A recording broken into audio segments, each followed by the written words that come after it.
പ്രവാചകന് സംശയം ഉദിക്കുകയാണ്, ഇതിനെ ഞാൻ മുസ്ലിമീങ്ങൾക്കിടയിൽ ഡിസ്ട്രിബ്യൂട്ട് ചെയ്യാൻ പറ്റുമോ ഇല്ലേ എന്ന്. അവിടെയുള്ള മറ്റു കാര്യങ്ങളിലൊന്നും സംശയമില്ല കേട്ടോ, നമ്മൾ നോട്ട് ചെയ്യണം ഇത്. അവിടെ അടിമ സ്ത്രീകൾ ഉണ്ടാകും, അവിടെയുള്ള കൊള്ള മുതലുകൾ ഉണ്ടാകും, അതിലൊന്നും സംശയമില്ല. കാരണം പ്രവാചകന്റെ കാലഘട്ടത്തിലെ അതെല്ലാം എക്സ്പീരിയൻസ് ചെയ്തതാണ്. ഇതൊരു പുതിയ അനുഭവമാണ്.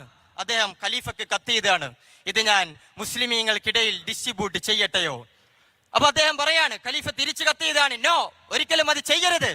Throw them into the water, അതെല്ലാം വെള്ളത്തിലേക്ക് വലിച്ചെറിയുക.